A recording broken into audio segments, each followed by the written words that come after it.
Bueno, compañeros, compañeras, vamos a ir dando inicio a este segundo conversatorio. La invitamos a la compañera Viviana Orellano, compañera secretaria de Prensa, Comunicación y Cultura del Consejo Directivo Central de la UNTER, para que nos acompañe también en este espacio. Nos queda otro conversatorio más, así que les pedimos, como dijo Vivi, que vayan ocupando sus lugares. Así podemos dar inicio. Vivi. Bueno, buenas tardes, Alfredo. Buenas tardes. Un placer estar con nosotros y nosotras en esta carpa por la dignidad docente que hemos instalado en la ciudad de Viedma. Y bueno, este es un conversatorio que vamos a compartir con Alfredo, que es médico psiquiatra, es educador popular, es un compañero, es capacitador de la Escuela Rodolfo Walsh y según él se autodenomina demente. Así que bueno, me pidió que en la presentación lo mencione, seguramente después él va a extenderse más. Y este conversatorio se denomina de la protesta al combate. Vamos a ver con qué nos va a interpelar hoy Alfredo, cómo va a ser para que nos pensemos. Así que bueno, la verdad es que como siempre, un placer tenerte entre nosotros y nosotras. Bienvenido. Bueno, tenés la palabra, Alfredo. Bueno, muchísimas gracias. Realmente ha sido una gratísima sorpresa cuando Vivi me propuso esta actividad. Realmente tengo síndrome de abstinencia de la UNTER hace bastante tiempo, pero bueno, me automedico y ya estoy un poco mejor. Pero realmente fue, para mí las capacitaciones, los distintos espacios fueron siempre extremadamente gratificantes.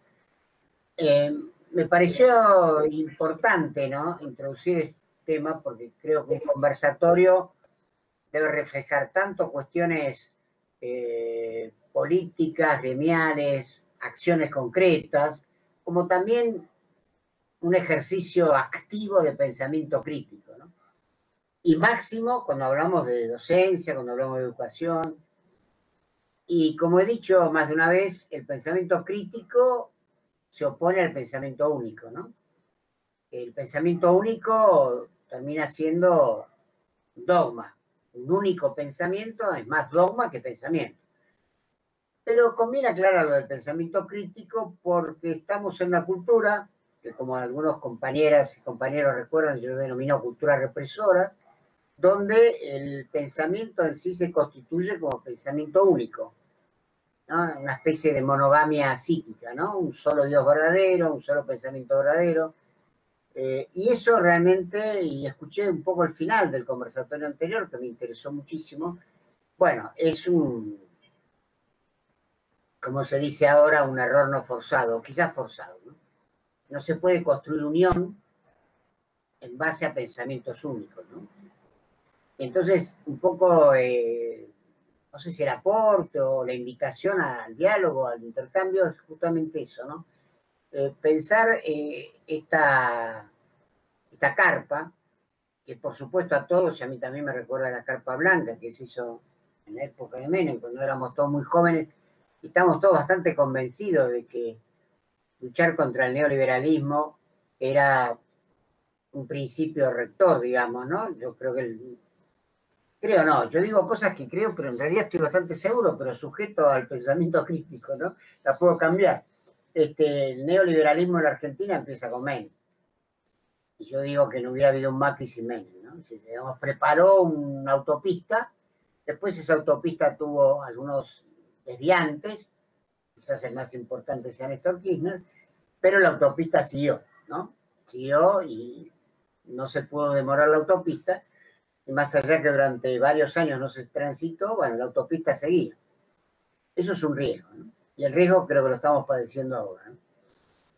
Por lo tanto, creo que el pensamiento crítico primero reconoce un origen, después reconoce un destino y un sentido. Creo que los tres pilares del pensamiento crítico es poder establecer el origen, el destino y el sentido. Y para eso, bueno, es necesario discutirlo, plantearlo. No hay una estrategia consistente si eso no está explícito. Se dice muchas veces que la política odia el vacío, ¿no? Es posible, pero también odia lo implícito. Lo implícito es una trampa de la cual conviene estar advertido, porque en la medida que los acontecimientos se desarrollan, ¿no? Uno por ahí tarde pregunta, no, pero ¿esto qué era, no? Exactamente. Yo pensé que era un asado y terminé haciendo un picnic vegano, ¿no? Entonces, me parece que me equivoqué. Bueno, entonces aclaremos de entrada cuál es el origen que reconocemos de esta lucha, cuál es el destino de esta lucha y cuál es el sentido, ¿no? Y eso creo que los que lo pueden poner en palabras en la superficie son justamente los Gaunter, ¿no? ¿Quién va a venir desde afuera a decir? Yo me siento desde adentro, pero es un adentro especial. De hecho, estoy en una plataforma digital y no estoy en Viedma, cosa que me encantaría, digamos. Pero bueno, la frustración también templa el carácter. Decía una tía mía que está totalmente más demente que yo. Bueno, entonces, ¿por qué yo fui de la protesta al combate, ¿no?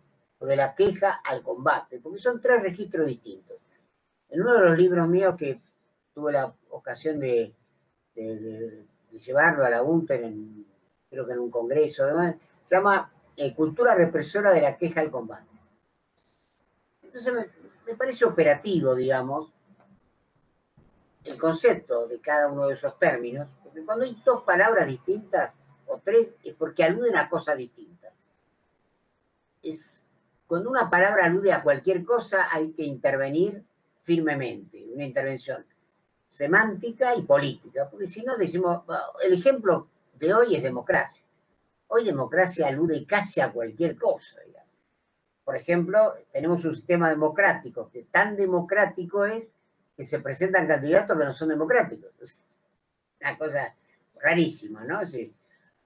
Los veganos que invitan a los que les gusta la tira de asado. O sea, la democracia hoy da para casi todo. No digo todo porque controlo mi propia tendencia a la desmesura, ¿no? Pero, bueno, da para casi todo. Es una palabra vaciada de sentido.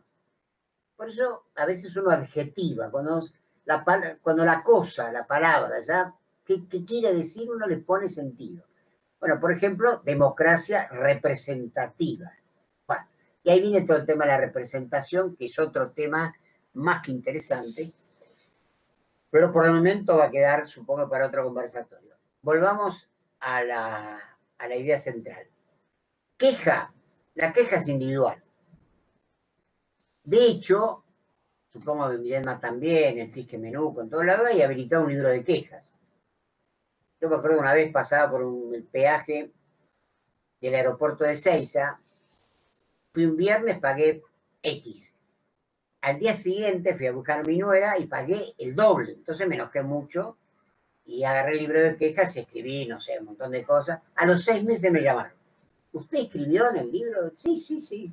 Bueno, era una empleada que la pobre no tenía nada que ver con el aumento y que terminó siendo una sesión de psicoterapia, porque ella se angustió, porque todo el mundo se queja, yo estoy encargada de todas las quejas, dije, bueno, más o menos la traté de contener y siguió la cosa funcionando. La queja es individual y está habilitada por la cultura. De hecho, hay un libro de quejas. ¿Cuál es el destino del libro de quejas? Bueno, hay un estante que se llama libro de quejas y se van agrupando ahí los libros de quejas.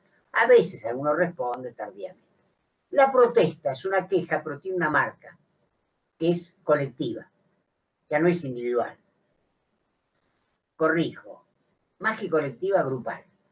En la protesta no es cada uno con su libro de quejas, sino que se sale, ¿no? En un carácter espontáneo, o una apariencia espontánea, y yo ubicaría dentro de las protestas muchas de las marchas que hemos hecho, que hemos compartido, que ustedes hacen permanentemente, y como un gran denominador común, lo que fue el 2001, ¿cierto? es una protesta. O sea, es una queja grupal, que tiene un efecto político muy distinto a la queja individual, obviamente.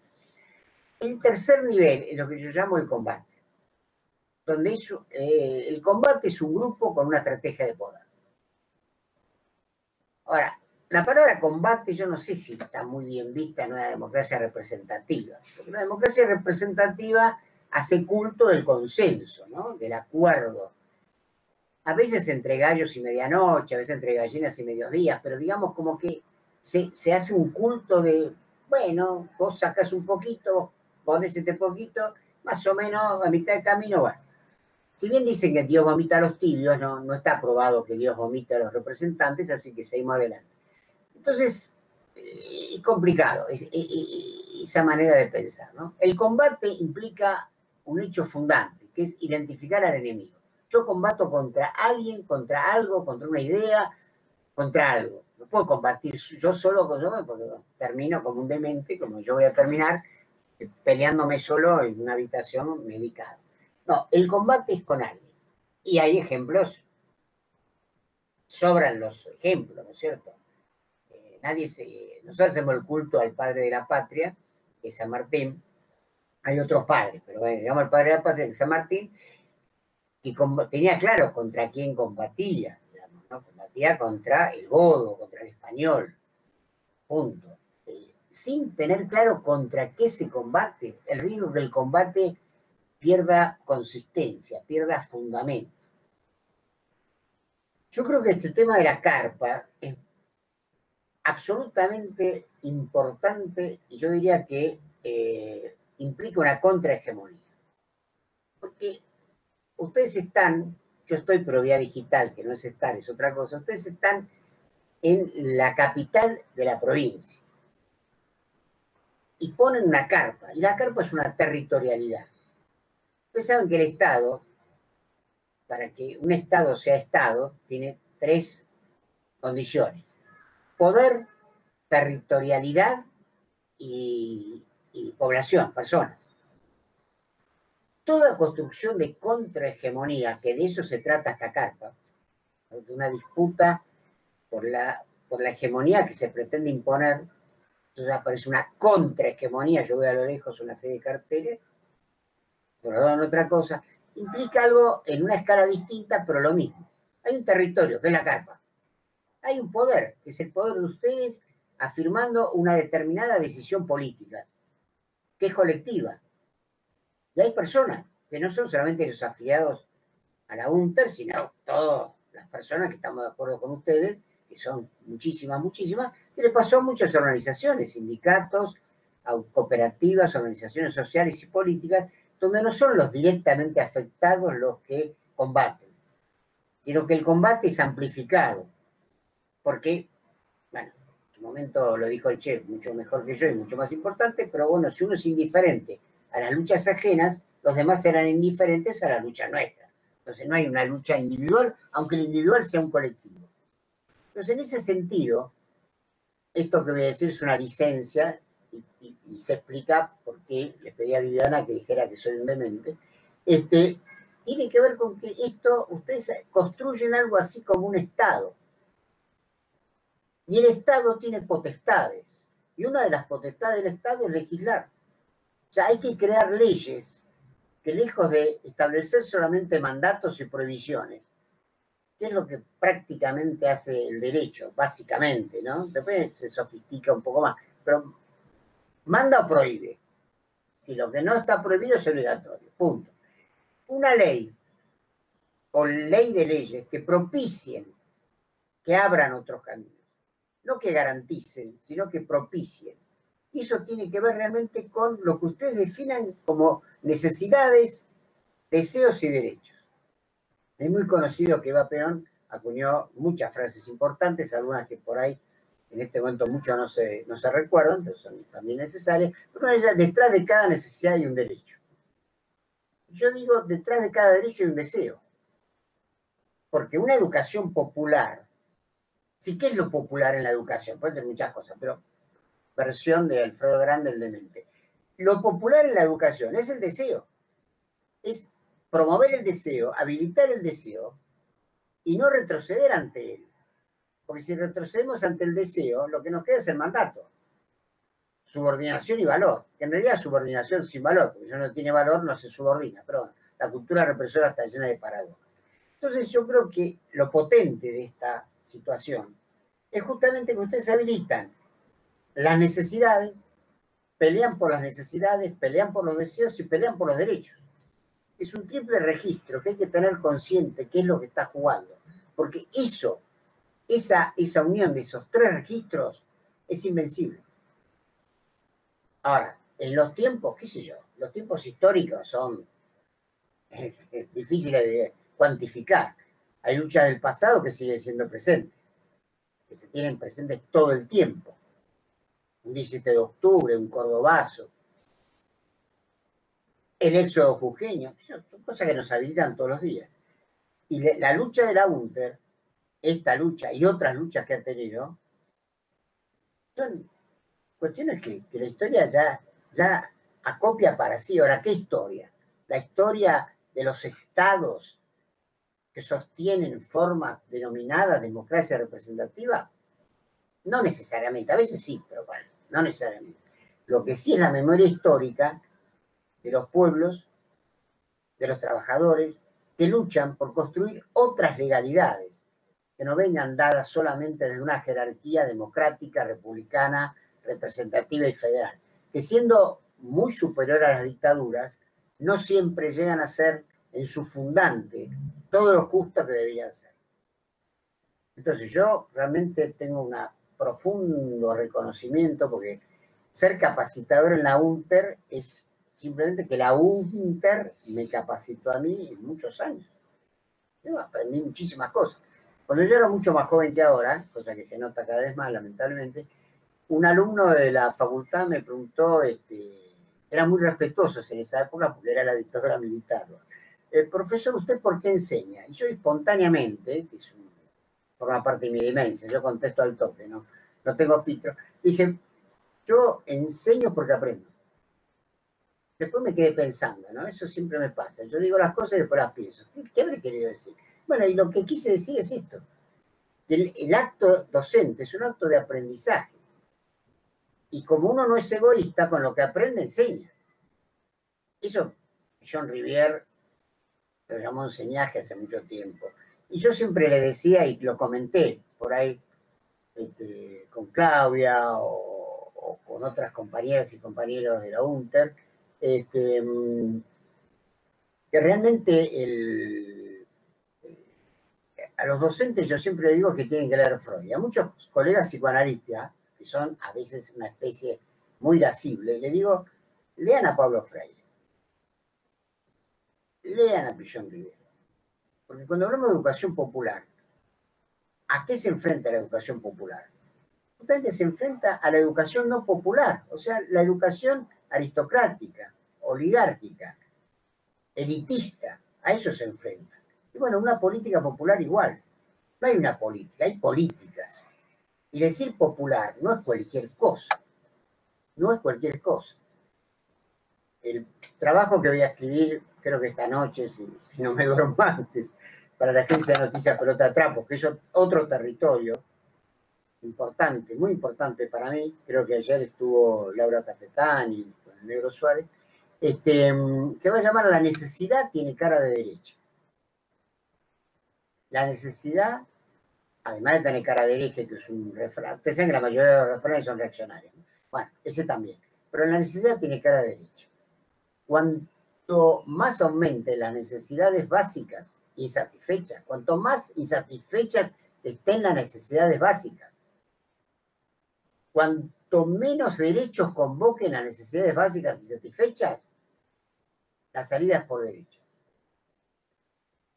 Y no es el momento, no es el lugar, o quizás sí, pero bueno, de poner pruebas de esto. Ha pasado en la historia de la humanidad muchas veces.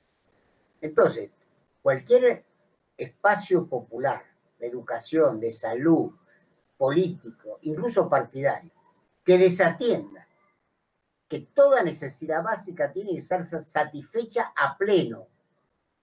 No hacia poquito, ¿viste? No, a pleno. para dar paso al deseo y para dar paso al derecho, va a cometer el peor de los pecados. Que esas necesidades en algún momento tengan cara de derecho. Y entonces, como escribió Bertolt Brecht, hablando del ascenso del nazismo, va a llegar un momento que puede ser tarde. No sé si es este momento. Deseo que no, pero mis deseos no siempre tienen verificación en la realidad. Bueno, era un poco, Viviana, esto es lo que quería traer como arranque y bueno, vos dirás cómo seguir.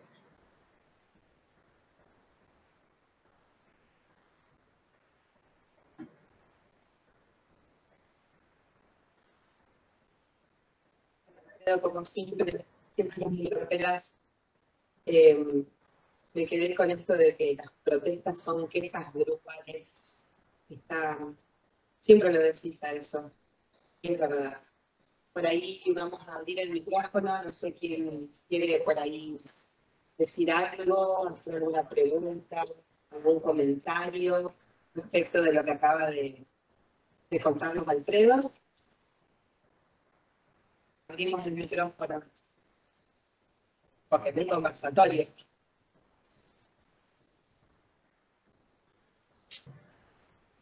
Claudia quiere decir algo. Por acá.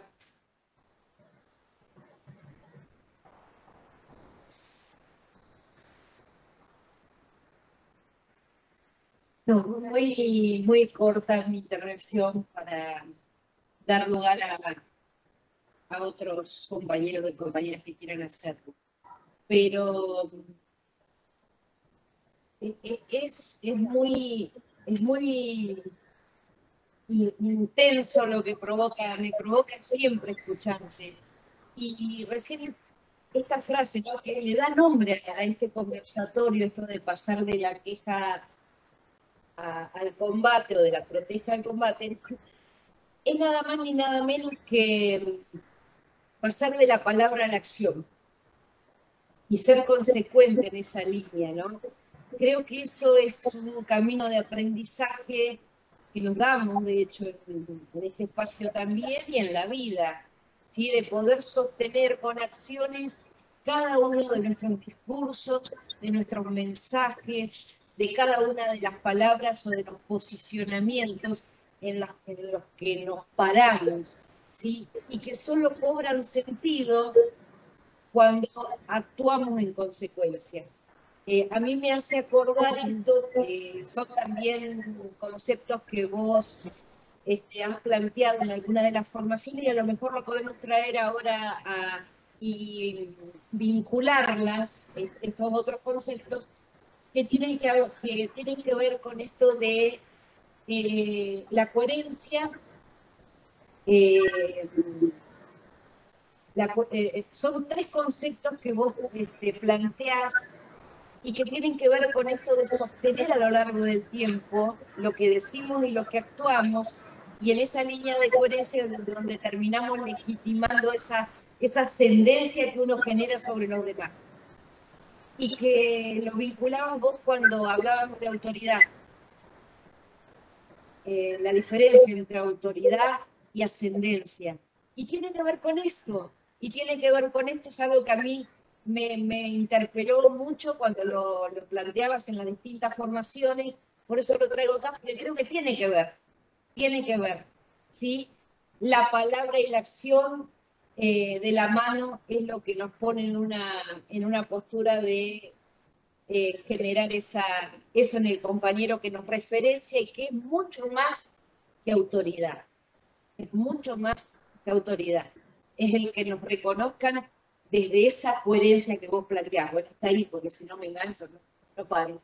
Gracias. No, pero antes de que se vaya, no, que no se escape. No, Claudia hace referencia a un concepto que es cierto para mí, que tiene que ver, yo llamo el trípode de la implicación, ¿no? De la coherencia, que es la ausencia de contradicciones entre lo que se dice, se hace y se piensa, la consistencia, que es la coherencia sostenida en el tiempo, y eso tiene efecto de credibilidad. Por eso, lo digo yo, porque muchos lo pensamos, la UNTER tiene credibilidad, porque es consistente, porque hay una larga trayectoria y porque es coherente entre lo que dice, lo que piensa y lo que hace. Ahora, la coherencia no significa una cosa así monolítica que no se mueve. No, no, no. La coherencia tiene momentos de divergencia, sinergia. Pero si uno dice, ¿a dónde voy? Uno dice así, no, eso ya no es coherente, pues no puede ir a los dos lados al mismo tiempo. O voy a uno o voy a otro. En ese sentido, el efecto credibilidad, que Claudia señala, es la diferencia que yo hago, que me parece operativa, porque esto parece ser que es pura teoría del demente, pero no tiene efectos en la realidad, ¿no? Una cosa es la jerarquía, otra cosa es lo que yo llamo el ascendiente. Hay personas que no tienen ninguna autoridad y tienen mucho ascendiente. Y personas que tienen mucha autoridad y no tienen ascendiente. Ahora, si hay que elegir, yo me acuerdo en un momento del Servicio Paz y Justicia me hizo un reconocimiento, ¿no? Fue muy emocionante. Y bueno, en el momento de hablar yo dije, si en algún momento el buen Dios me da a elegir entre paz y justicia, yo digo la justicia, porque si hay justicia va a haber paz. Pero en muchos periodos de la historia ha habido paz sin justicia. Entonces hay conceptos que son como más pregnantes que otros. Si yo tengo que elegir entre ascendiente y autoridad, yo elijo ascendiente. Y lo he verificado siendo jefe de consultorios externos en un hospital, coordinador de cátedra, presidente de una cooperativa de trabajo en salud mental, inclusive en las capacitaciones. ¿Qué autoridad tengo yo? Ninguna. ¿Qué voy a decir? Me mandó la UNTER y por lo tanto, tiene que... Por favor, payaso, ridículo. No, lo que hay que crear es ascendiente. Y cuando uno crea ascendiente es creíble. Yo creo que hoy, si yo ofreciera un curso a muchos políticos que andan vuelta por ahí, ¿cómo obtiene ascendiente en 24 horas? Y hago un Zoom, pero lleno la barriga. Porque realmente la tragedia de hoy, que hay pocas, ¿cuántos son creíbles o cuántas son creíbles? Cada uno tiene su corazoncito, pero reconozcamos humildemente que es lo que más escasea, ¿no? Es lo que más escasea. Y justamente lo grave es que cuando se pierde ascendiente, se aumenta la autoridad. Y ahí hay una delgada línea roja entre lo que yo llamo el terrorismo de Estado y el Estado terrorista. Y pensemos en los compañeros y compañeras represaliados, asesinados, que sigue habiendo como una cosa así, digamos, de una lucha sin fin. Lo otro que, tomando lo que traía Claudia, quiero también enfatizar es el tema de la carpa, porque la carpa es una territorialidad. Y el nomadismo, que fue una etapa de la humanidad lejana, está bien, pero uno ejerce un poder desde una territorialidad. Bueno, el cristianismo primitivo lo tenía claro, sobre esta piedra construiré mi iglesia. Bueno, no sé si se da para una cosa similar, creo que no, pero de todas maneras es muy importante. Una carpa, un territorio, una frontera, adentro de la carpa y afuera de la carpa, y desde ahí se ejerce un poder. Y ese poder multiplicado nunca se sabe a dónde puede llegar. Bueno, las Madres Plaza de Mayo, cuando enfrentaron la dictadura militar, crearon un territorio, que fue alrededor de la plaza. No era una marcha solamente, no era marchar, que también, ¿no? El nomadismo tiene muchas cosas interesantes, pero hubo un sedentarismo, y lo sigue habiendo. La marcha alrededor de ese territorio de la pirámide y un fenómeno muy especial, porque sabíamos a dónde ir a buscarlas, a dónde apoyarlas. Sobre todo en los primeros momentos que no tenían muchos apoyos, ¿no? Todos nos acordamos de ese momento. Pero había una territorialidad.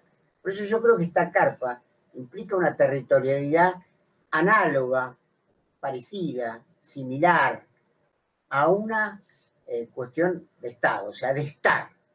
Porque el Estado está. Ahora, ¿para qué está el Estado? Bueno, es una discusión que por ahí nos separa más de lo que nos une. Pero la carpa está, y es un Estado, y está para crear contrahegemonía y contrapoder a cuestiones que no tenemos por qué seguir soportando, de absoluta injusticia, digamos, ¿no? El derecho es, de alguna manera, la administración de lo justo. Y cuando la justicia no tiene nada que ver con lo justo, bueno, la verdad que a mí me sube la presión arterial en el mejor de los casos. Pero bueno, pobre Claudia, le dije que se quedara. Pero era justamente porque su intervención me motivó a complementar un poco lo que ella decía. Gracias. No, gracias a vos. Bueno, sigue abierto el micrófono. Compañera, un compañero que quiera decir algo. Bueno, contarte, Alfredo, que cuando el gobierno provincial, cuando la gobernadora emitió la resolución 3100, que estamos ahora en este momento pidiendo que se derogue como uno de los grandes ejes de lucha que tenemos en este conflicto, vos nos mandaste un saludo muy solidario, muy humano, y la verdad es que te lo agradecemos un montón. Quería decírtelo, bueno, contarte eso, ¿no? Que estamos en el medio de esta lucha por la exigencia paritaria, por el rechazo a la moratoria, al convenio entre Nación y provincia, entre ANSES y la provincia de Río Negro, y la derogación de esa resolución tan nefasta. Tal cual.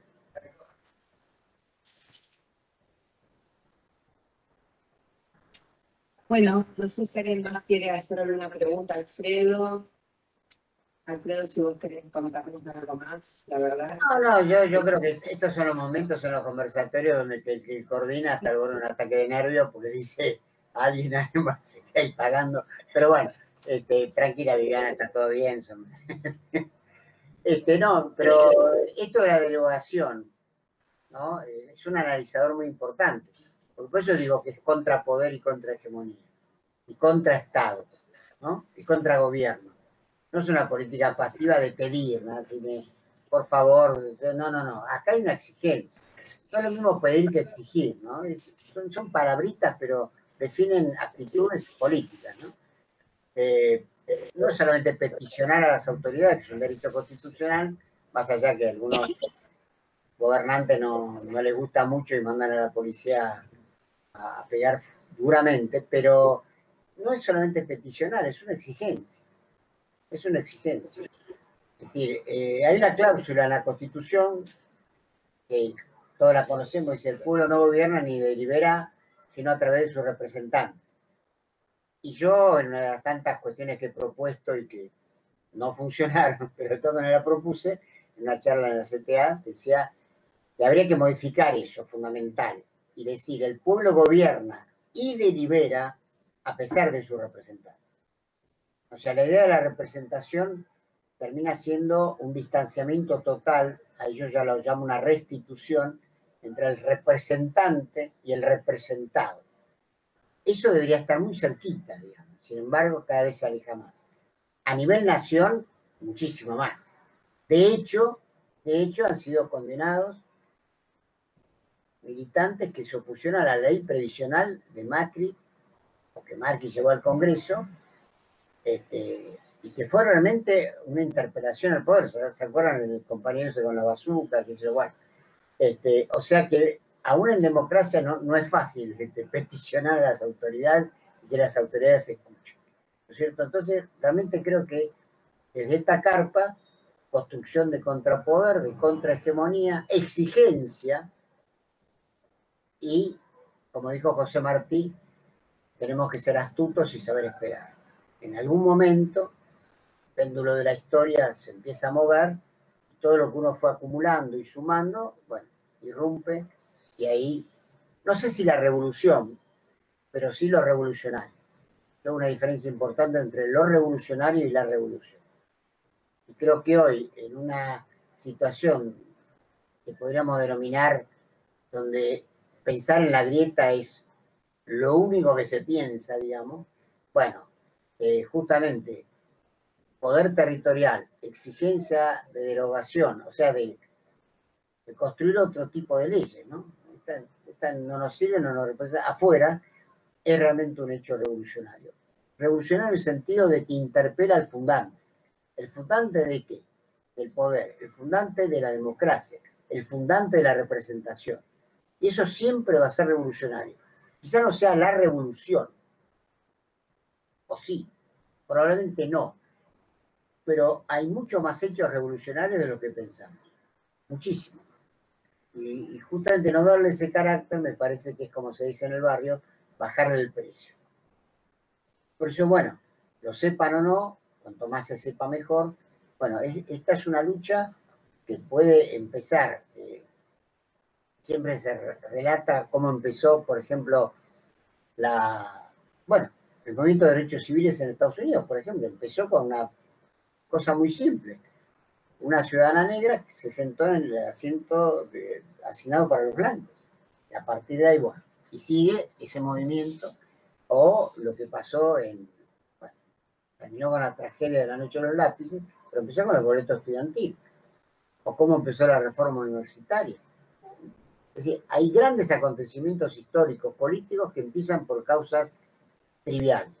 Y de pronto, y esto no es una causa trivial, es una causa muy importante porque están confrontando contra el poder instituido. Cuando uno confronta contra el poder instituido, está creando poder instituyente. Y el poder instituyente es la única garantía que tenemos que en lugar de una repetición monocorde de la muerte, se abra una creatividad instituyente de la vida.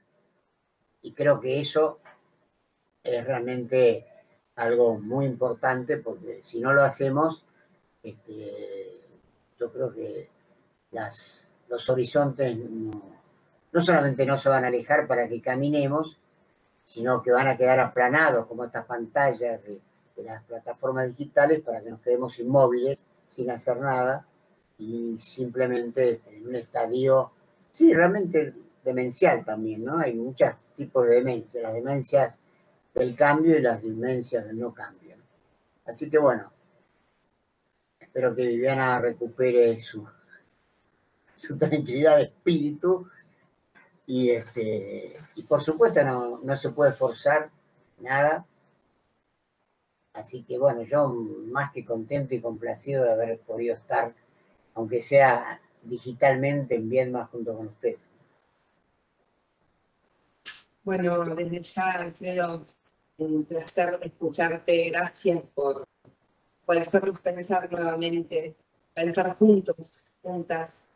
Y eso que vos hablabas, ¿no? de la diferencia entre solicitar, exigir, peticionar, no es lo mismo. No es lo mismo rechazar que repudiar. Realmente es así. Y bueno, nosotros acá en la UNTER siempre lo tenemos muy en cuenta. Sabemos por ahí con qué fuerza contamos para rechazar, o para pedir o para exigir. Es muy importante la sutil diferencia entre hacer lo posible y hacerlo posible. Así que bueno, gracias por traernos de nuevo esos conceptos de coherencia, de credibilidad, de consistencia. La verdad que es bueno recordar por ahí cosas que vivimos años anteriores, pero que vienen justo para este momento. Así que bueno, desde mi lugar, un agradecimiento enorme para vos que siempre estás acompañándonos. Tu solidaridad, tu fuerza nos llega, así que te mandamos un abrazo enorme. Yo también se los mando y muchísimas gracias por esta invitación.